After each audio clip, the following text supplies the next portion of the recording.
Pueden dormir durante siglos. Y después despertar con una terrible furia. Destrucción masiva, pánico. Tienes que salir del medio. Su poder puede quemar, aplastar y enterrar. Imagina un muro de barro y rocas de 9 metros de ancho bajando por esta zona. Esta es la historia de cómo los volcanes surgen de la Tierra y de las diferentes formas en que han amenazado la vida sobre el planeta. Esta es la naturaleza y el asombroso poder de los mortíferos volcanes.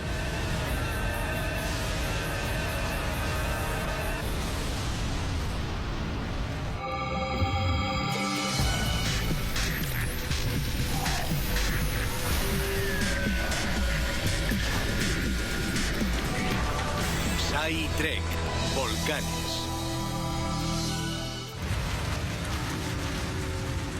En los últimos 2000 años, más de 250.000 personas han muerto a causa del mortífero arsenal de los volcanes. Hay muchas maneras en las que un volcán puede matarte. Existen varios peligros, como los gases tóxicos y también la mezcla de rocas calientes y gases que arroja el volcán. Muchas veces las cenizas que caen del cielo y cubren las cosas, especialmente si está húmedo, pueden derrumbar edificios. Los flujos de lodo pueden ser devastadores. Los flujos piroclásticos son particularmente peligrosos. Pueden causar la combustión de los materiales que encuentren: madera, vegetación, casas. Las víctimas de los volcanes van desde individuos hasta la extinción de especies enteras. Existen al menos 10 maneras en las que un volcán puede causar estragos y muerte.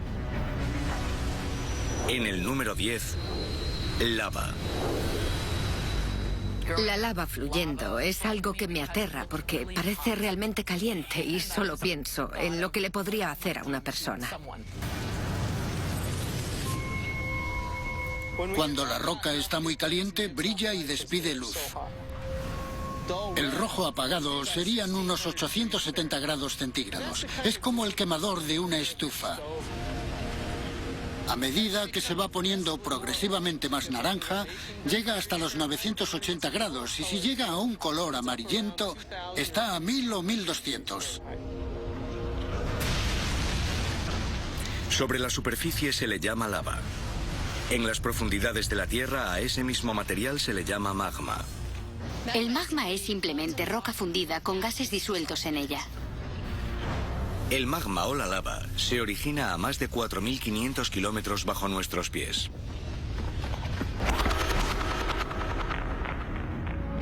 El núcleo de la Tierra es una esfera radioactiva mayor que Marte, de casi 7.000 kilómetros de diámetro, con una temperatura superior a los 6.000 grados centígrados, más caliente que la superficie del Sol.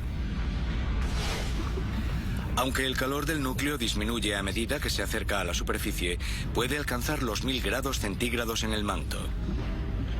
Existe una batalla constante entre el calor intentando fundir la roca y la presión intentando mantener la roca unida. Casi en todas partes la presión gana. Pero en algunas zonas cercanas a la superficie, la presión puede disminuir y la roca puede sucumbir al calor. A unos 150 kilómetros de la superficie, más o menos, el calor empieza a fundir la roca y luego la roca fundida o magma sale a la superficie. El magma contiene metales como magnesio, hierro y aluminio, además de oxígeno, carbono, azufre y silicio. Es menos denso que la roca que lo rodea. Se eleva ligeramente, a veces con fuerza suficiente para atravesar la corteza terrestre. Si el magma del manto llega a la corteza terrestre, puede provocar que la corteza se funda. Emanando de lo que se conoce como un punto caliente, el magma sale, cae y se enfría repetidamente creando, capa a capa, montañas, islas y volcanes.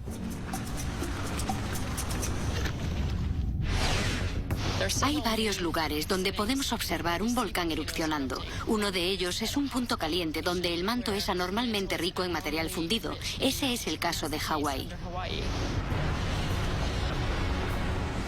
Los volcanes hawaianos son el resultado de decenas de miles de erupciones durante cientos de miles de años.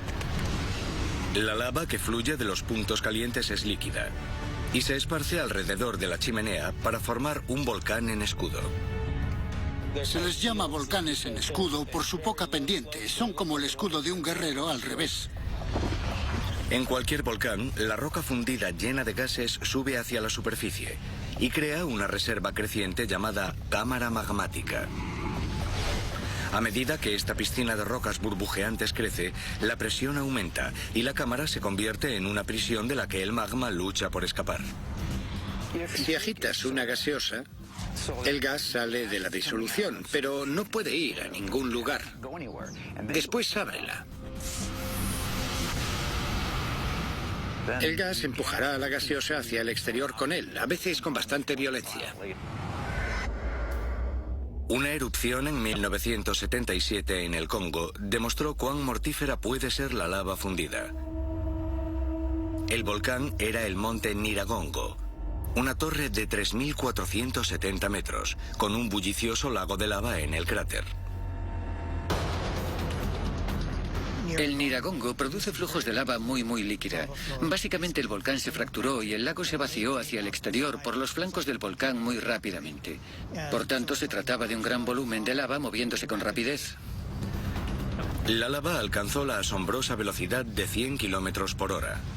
Al menos 70 personas fueron atrapadas por el flujo abrasador. Estos flujos llegaron a enterrar a algunos elefantes. Se encontró una especie de moldes horripilantes.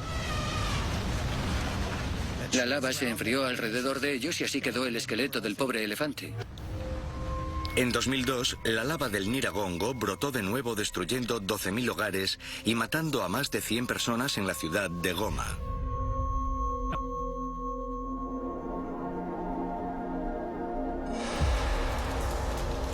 La lava no es siempre rápida, pero puede ser implacable, como comprobó un pueblo de la isla Grande de Hawái en 1990. Había más de 100 hogares en la comunidad de Kalapana. Fueron atacados por uno de los volcanes más activos del mundo, el Kilauea. La lava continuó avanzando, lenta pero inexorable. Durante 6 angustiosos meses quemó casas y sepultó tierras. Estamos hablando de un volquete de tamaño medio volcando lava cada segundo. Se depositaron 18 metros de lava sobre el pueblo y por tanto nuestra vida no volverá a ser lo mismo. Lo que sucedió en Kalapana podría suceder de nuevo. Los vulcanólogos de la Isla Grande también observan preocupados al Mauna Loa, el mayor volcán de la Tierra.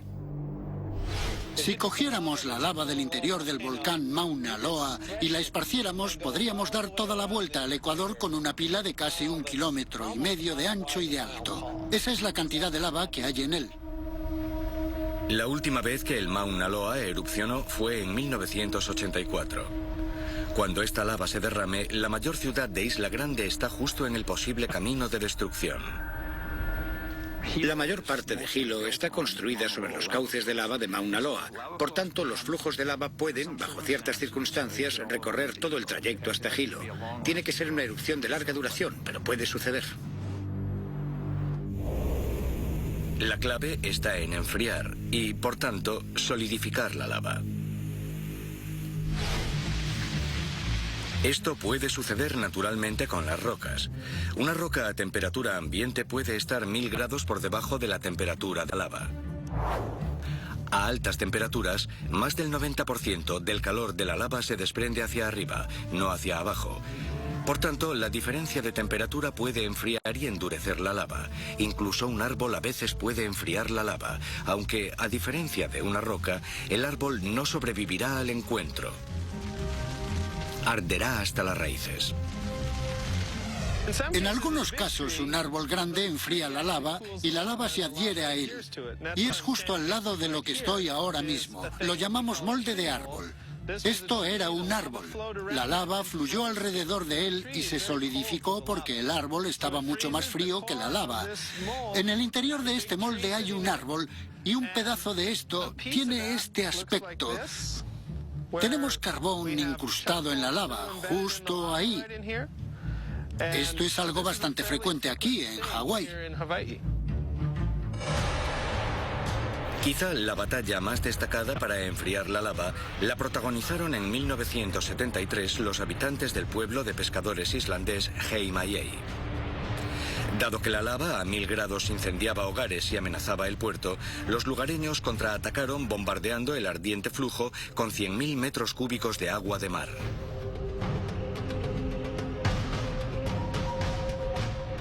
Cuando se sofoca y enfría la lava, esta se vuelve rígida, por tanto deja de derramarse. El objetivo de utilizar el agua era enfriar rápidamente una parte de la lava para proteger el puerto. El agua de mar enfría la lava hasta 100 veces más rápido que el aire. Tras una batalla de 6 meses, 6 millones de metros cúbicos de lava fundida se solidificaron en una roca inofensiva. Después, el flujo se detuvo. El puerto estaba a salvo. Para la gente, la lava puede ser el peligro volcánico más conocido. Pero los volcanes también pueden matar sin hacer ningún ruido.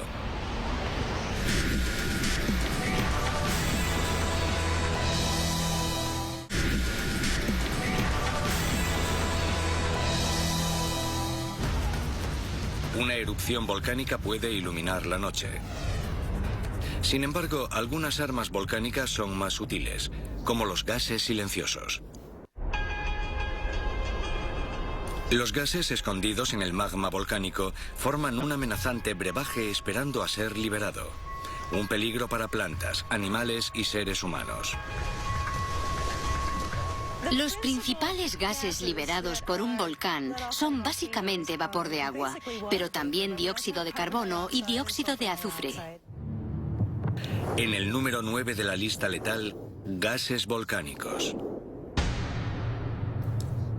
El dióxido de azufre puede mezclarse con el agua en el aire y transformarse en ácido sulfúrico que caerá sobre los edificios y los bosques como lluvia ácida. Uno de los gases volcánicos más peligrosos es el asesino incoloro e inodoro dióxido de carbono. El mayor incidente mortal causado por el CO2 volcánico sucedió en el país africano de Camerún. Naios es un lago en un cráter volcánico. A unos 200 metros bajo la superficie se encuentra una cámara magmática liberando continuamente dióxido de carbono en el agua. La noche del 21 de agosto de 1986, una nube de dióxido de carbono de 900 metros de ancho y otros tantos de alto subió hasta la superficie. Al ser más pesada que el aire, la nube de la muerte reptó hasta las ciudades, asfixiando a cientos de personas mientras dormían. El dióxido de carbono simplemente se escapó de este lago y se fue desplazando pegado al suelo y matando silenciosamente a los lugareños que en ese momento estaban durmiendo, alrededor de 1.700 personas. Además del alto índice de mortandad humana, los gases volcánicos casi acaban con todas las formas de vida compleja de la Tierra antes de que empezaran. Todas las formas de vida compleja dependen del oxígeno, pero este elemento vital no formó siempre parte de la atmósfera. Hace 2.700 millones de años, cuando el agua cubría casi la totalidad del planeta, el cielo era un cóctel venenoso de dióxido de carbono y nitrógeno. En los océanos, unos organismos llamados cianobacterias utilizaban la fotosíntesis para absorber dióxido de carbono y expulsar oxígeno como producto residual. Este oxígeno debería haber subido a la superficie para ser absorbido por la atmósfera. Pero algunos científicos opinan que los gases de los volcanes submarinos, especialmente el sulfuro de hidrógeno, reaccionaron con el oxígeno formando con frecuencia ácido sulfúrico. De este modo, los volcanes ahogaron a las formas de vida en su cuna. Sin embargo, la vida tuvo una segunda oportunidad. 200 millones de años más tarde, un levantamiento planetario literalmente sacó muchos de esos volcanes de las profundidades como parte de la primera gran expansión de tierra seca. Con menos volcanes submarinos para atraparlo, el oxígeno finalmente flotó libre para enriquecer la atmósfera y dar el impulso inicial a la evolución de la vida multicelular sobre la Tierra. Los gases volcánicos libres pueden ser mortíferos por sí mismos. No obstante, como en una pistola, los gases bajo presión pueden causar devastadoras explosiones y lanzar proyectiles letales. Esto es particularmente peligroso cuando los volcanes han surgido debido a la colisión de las placas tectónicas. Dos placas chocan, dos placas de la corteza. Una de ellas, normalmente la más antigua, está más fría y es más densa, y tiende a deslizarse debajo de la placa más joven y más ligera. La placa que desciende está expuesta a 1000 grados de calor. Las moléculas de agua se liberan de la placa que asciende fundiendo el manto y produciendo magma menos denso que la roca de alrededor. A medida que las rocas se funden debajo, se vuelven líquidas y empiezan a desplazarse hacia arriba, hacia la superficie. El magma sale a la superficie en forma de lava. A medida que sale más lava, se deposita sobre la anterior y se forma un volcán muy empinado. A la mayoría de los volcanes que se forman de este modo se les conoce como estratovolcanes. La lava, que es más espesa y patosa que la de los volcanes en escudo de Hawái, cubre montones de cenizas. El cono empinado que se forma representa la clásica imagen de un volcán que se reproduce en papel maché en todas las exposiciones de ciencias. Pero la diferencia entre los estratovolcanes y los volcanes en escudo no es simplemente superficial. El secreto es el silicio. La mezcla entre el oxígeno y el silicio es la base del vidrio moderno. El silicio es el elemento principal del magma.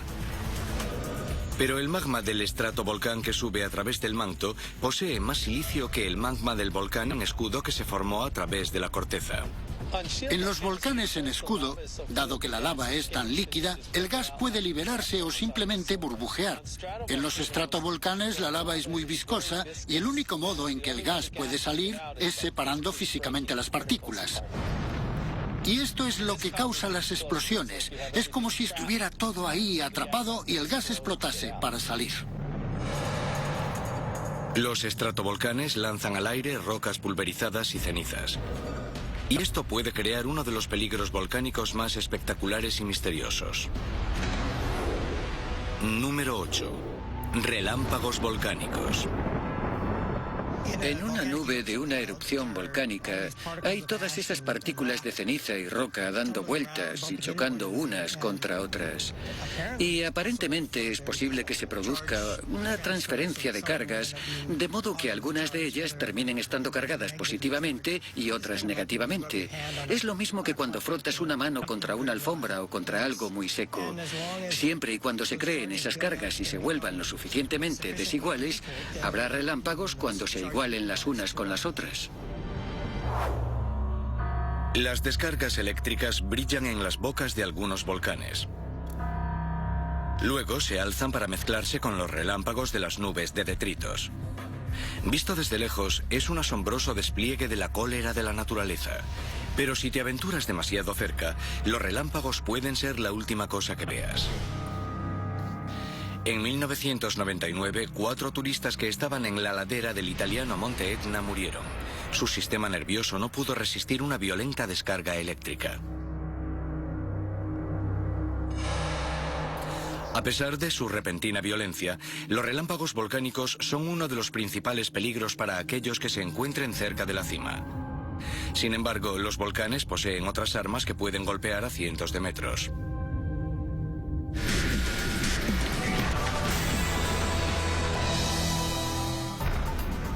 La explosión de un volcán puede hacer añicos una roca y lanzar proyectiles que pueden matar si te alcanzan.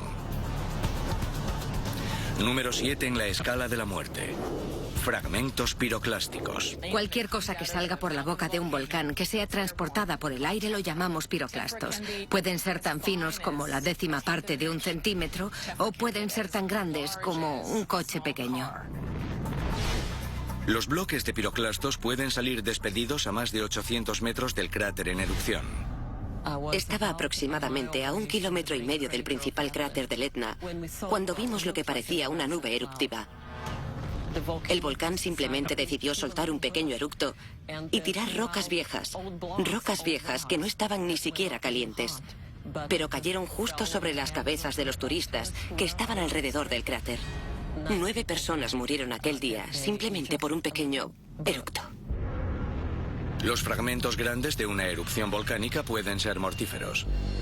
Pero son los pequeños fragmentos, las partículas de menos de 2 milímetros de diámetro, las que en realidad son más peligrosas. Este es el número 6 de la lista de peligros volcánicos. Ceniza. La ceniza volcánica no es suave como la de la madera o la de los cigarrillos. Es dura y abrasiva, porque está formada por sílice y rocas pulverizadas.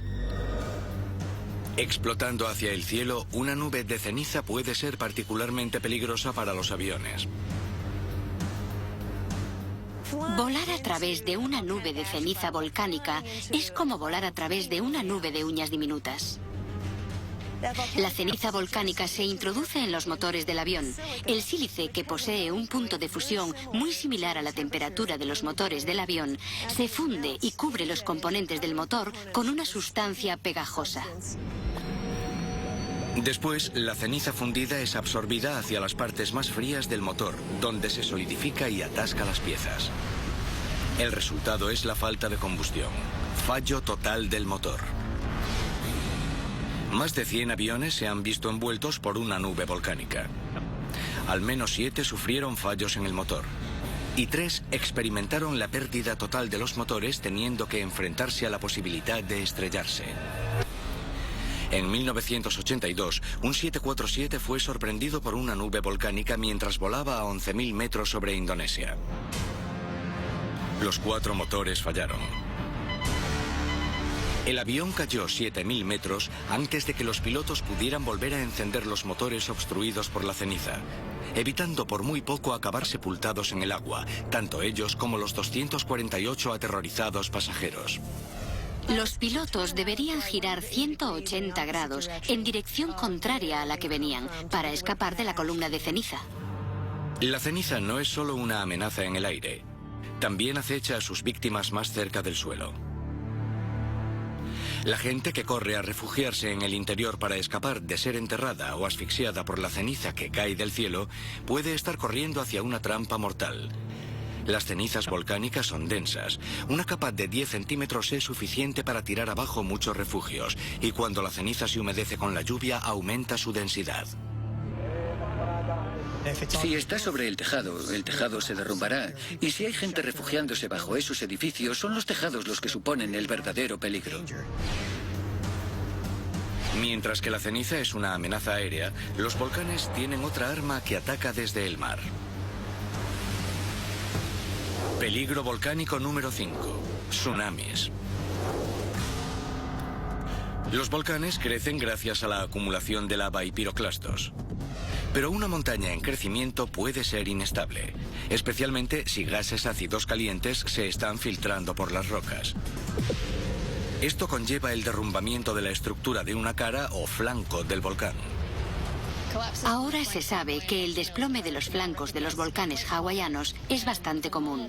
Es una parte normal del ciclo vital de los volcanes. Los flancos se desprenden y caen al océano. Cuando grandes fragmentos de algo así caen al océano, se suele formar una ola. Esas olas son los tsunamis. No solo el desplome de los flancos puede desencadenar tsunamis, sino también la sacudida de una erupción gigante. En 1883 el Krakatoa en Indonesia generó olas de hasta 35 metros de alto. La erupción del Krakatoa fue el equivalente a aproximadamente 200 megatoneladas de TNT o a 10.000 bombas de Hiroshima. Los tsunamis del Krakatoa destruyeron 295 poblaciones costeras.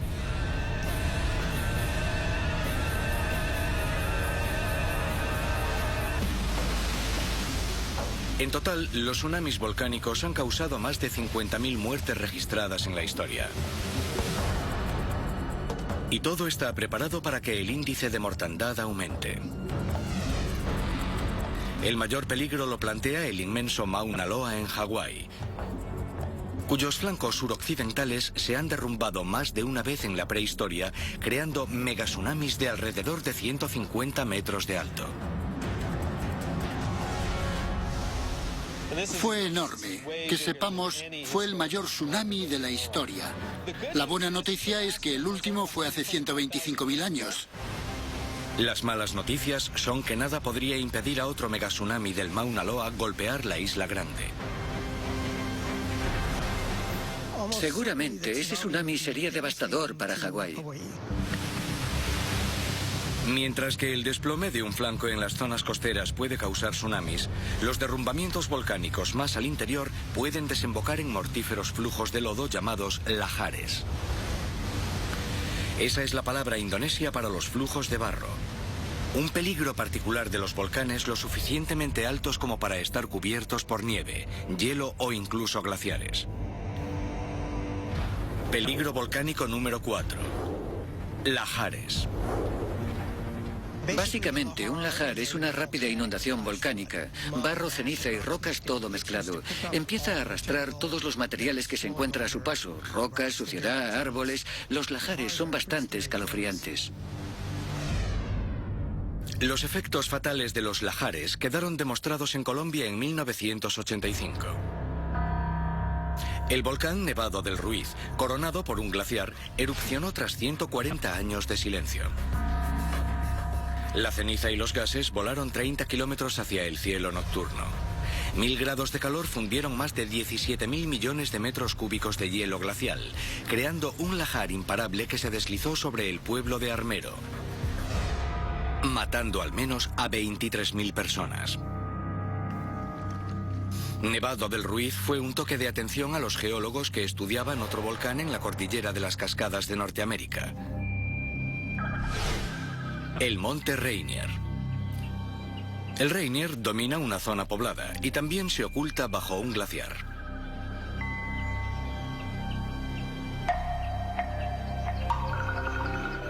Tenemos 4 kilómetros cúbicos de nieve perenne y hielo glacial sobre el monte Rainier. Esto es como la suma del resto de volcanes del cinturón de las cascadas. La combinación de productos eruptivos calientes, nieve y hielo son la causa potencial de los lahares. El profesor de Ciencias de la Tierra, Pat Pringle, ha pasado décadas desenterrando pruebas de la historia de los lahares gigantes causados por el Rainier. Creo que este flujo es probablemente de hace unos pocos miles de años. Podemos ver que esta masa de arena de aquí llevaba pequeños trozos del banco que hizo pedazos a su paso por el cauce. Y esto muestra que esto se desplazaba como una masa de material, probablemente el 80% de sólidos con alrededor de un 20% de agua. Lo que quiero decir es que este tipo de flujo es como un río de cemento. El Rainier ni siquiera necesita erupcionar para causar un lahar. Hace casi 600 años, la debilidad estructural del lago más occidental derivó en el derrumbamiento de un flanco que adquirió materiales y velocidad, enviando un flujo de lodo hasta Puget Sound, situado a unos 100 kilómetros de distancia. Hoy en día, la lava está aumentando y el lado occidental es débil de nuevo. Tenemos terremotos en el monte Rainier todo el tiempo y dependiendo de la magnitud, tememos que un día provoquen el derrumbamiento de la zona más débil. Otro derrumbamiento en el Rainier supondría otro lahar mortífero. Este probablemente seguiría el mismo patrón que el de hace 600 años. Pero el antiguo paraje natural hoy alberga decenas de miles de vidas, hogares y negocios, todos ellos en peligro. Estamos recorriendo el valle del río Puyapul y esta sería más o menos la velocidad que llevaría el flujo de lodo cuando llegara aquí desde el monte Rainier. Imagina un muro de barro y rocas de 9 metros de ancho bajando por esta zona. Así es como sería. Por tanto, enterraría este valle completamente desde un lado al otro. Más de 1,5 kilómetros de ancho. Nada podrá parar el próximo gran lahar procedente del monte Rainier. Y nada podrá defender el puerto de Tacoma. El puerto de Tacoma es el 6º puerto más grande del mundo y para nosotros en Washington es realmente la salida hacia Alaska y Asia.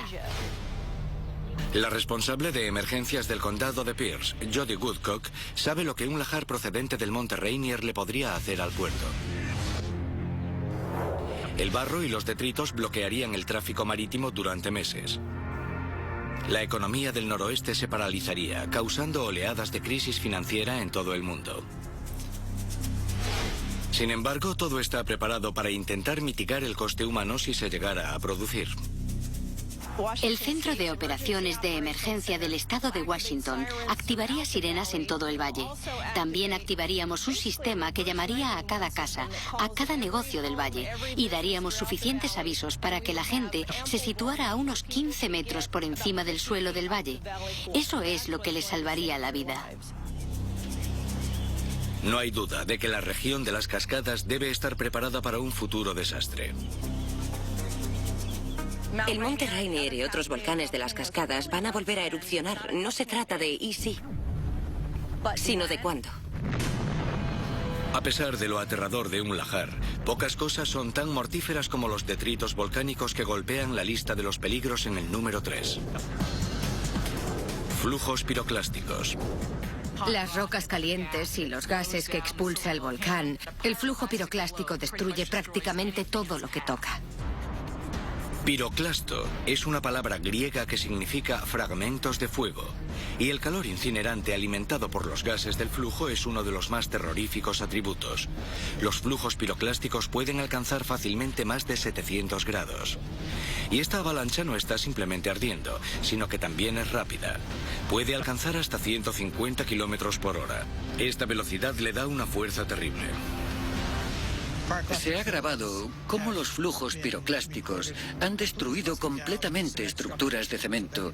Por tanto, pueden aplanar un edificio y dejar solo los cimientos. Es bastante difícil sobrevivir a esta mezcla de gas y ceniza. Casi la mitad del índice de mortalidad causado por flujos piroclásticos procede de un único desastre. Era el año 1902. El lugar, la isla de Martinica, donde el volcán Monte Pelé amenazó la ciudad de Saint-Pierre.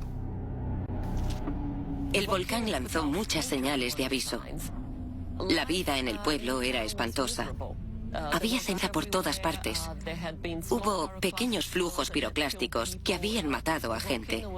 El volcán estaba dando tantos avisos como podía, pero la gente no sabía cómo interpretarlos y el gobernador les disuadió de abandonar el pueblo porque estaban a punto de tener elecciones. El 8 de mayo de 1902, el Monte Pelé explotó con una fuerza catastrófica. Un flujo piroclástico ardiente por el calor se precipitó montaña abajo a 150 kilómetros por hora. Solo tardó 3 minutos en llegar a Saint-Pierre y sembrar el terror. Si te ves envuelto en uno de esos flujos piroclásticos, sufres una muerte horrible. No solo las quemaduras, sino también asfixia y quemaduras internas. En cuestión de minutos, la población de Saint-Pierre pasó de 28.000 a 2. Uno era un hombre escondido en su sótano, y el otro un prisionero en una celda de piedra. Tenía quemaduras muy serias, pero todavía estaba vivo. Era el único superviviente en el centro del pueblo. Y el servicio de salvamento escuchó sus gritos. De hecho, finalmente fue puesto en libertad e indultado. porque había cometido el crimen. Pero imagino que si pudo sobrevivir a aquello, era suficiente. Aunque la muerte causada por un flujo piroclástico es escalofriante, al menos es rápida. Sin embargo, a una causa más lenta y más indirecta se le atribuye incluso más muertes que las causadas por los flujos piroclásticos. Número 2. Inanición. En el siglo XIX, los lahares, los flujos piroclásticos y los tsunamis causados por desastres volcánicos, incluyendo el Krakatoa, privaron a poblaciones enteras de los suministros de alimentos que necesitaban desesperadamente, ya que las cenizas habían destruido las cosechas de miles de kilómetros. Las víctimas no se quemaron ni fueron enterradas por el barro o las cenizas. Sin embargo, casi 90.000 personas murieron por hambrunas asociadas a volcanes. Gracias a los servicios de emergencia del siglo XXI, que incluyen el transporte aéreo, las comunicaciones instantáneas y las campañas de ayuda organizadas, la amenaza de que grandes comunidades se queden sin alimentos y mueran de hambre por culpa de erupciones volcánicas se ha reducido significativamente. Pero los volcanes todavía tienen un sorprendente efecto económico y social. Las erupciones han desplazado a más de 1 millón de personas. Nos encontramos con negocios y hogares que puede que no se puedan volver a ocupar, quizá nunca más. Las hambrunas y las evacuaciones palidecen ante el reguero de muerte que deja el modo más devastador en el que los volcanes pueden matar.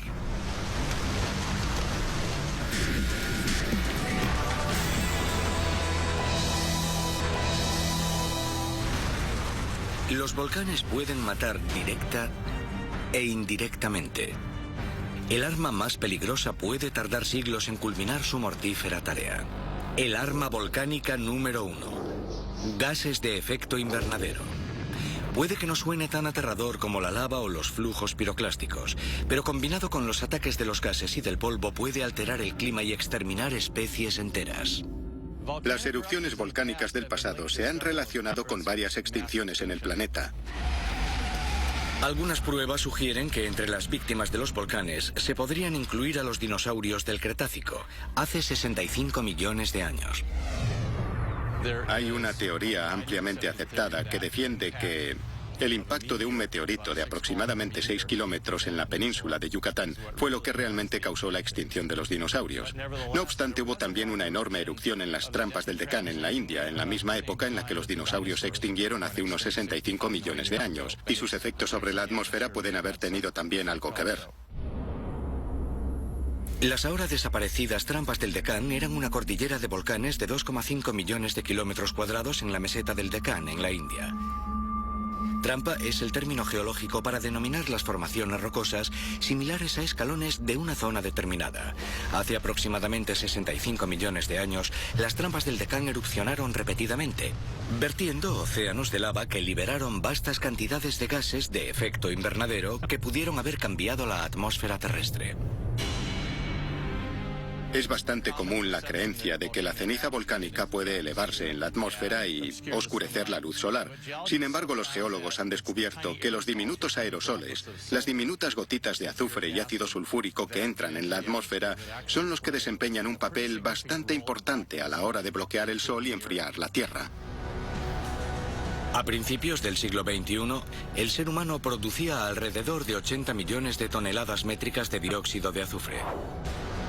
Cada erupción de las trampas del Deccan podría haber liberado más de 1.000 millones de toneladas métricas en el aire, enfriando el planeta y terminando con el reinado de los dinosaurios.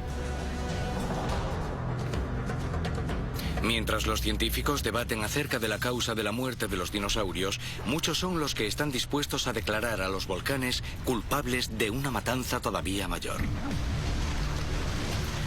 Algo espantoso sucedió en todo el planeta hace 251 millones de años. Al final de lo que se conoce como el Pérmico, el 70% de la vida terrestre y el 90% de la vida marina se extinguió. Los científicos lo llaman la Gran Extinción. Y puede que fuera causada por volcanes situados en lo que hoy llamamos Siberia. Lo que se conoce como la gran extinción del Pérmico de hace 251 millones de años puede haber sido causada por la erupción de las trampas de Siberia. Los flujos de lava que se produjeron liberaron demasiado dióxido de carbono y cambiaron radicalmente la atmósfera. Y existe la posibilidad de que la ceniza volcánica bajara la temperatura lo suficiente para que los animales y plantas que estaban aquí no pudieran seguir existiendo y se extinguieran. En 1991 pudimos observar la demostración de cambio climático causado por un volcán cuando el monte Pinatubo lanzó 20 millones de toneladas de dióxido de azufre a unos 20 kilómetros de altura sobre las Filipinas. La nube dio la vuelta al globo en 3 semanas. La mezcla atmosférica transformó las nubes de dióxido de azufre en ácido sulfúrico que reflejaba los rayos del sol y redujo la temperatura media de la Tierra alrededor de medio grado centígrado durante más de 2 años. Pinatubo era un solo volcán. Muchos más erupcionando a la vez podrían haber tenido un impacto global mucho mayor. Durante cientos de millones de años, los volcanes han asesinado mediante asfixia, quemaduras, inundaciones, impacto físico e incluso mediante descargas eléctricas. Y todavía no hemos llegado al final de la historia. Los volcanes pueden destruir un montón de propiedades. Pueden destruir vidas, pero también pueden crear nuevas tierras. En la isla grande de Hawái, Kilauea lleva creando tierras desde 1986. Cuando la lava llega al océano se enfría y Hawái renueva su costa. Incluso aunque el viento y las olas puedan erosionar la costa, el volcán parece tener una fuente inagotable de nuevos materiales. Si la isla no sigue creciendo, se deshará. Por tanto, para mantener una isla tan grande como Isla Grande, debemos seguir cubriéndola con lava. Y aunque el pueblo de Kalapana fue enterrado por la lava del Kilauea en el año 1990, la zona volverá a ser verde algún día, del mismo modo que ocurrió con otros muchos lugares arrasados por la lava.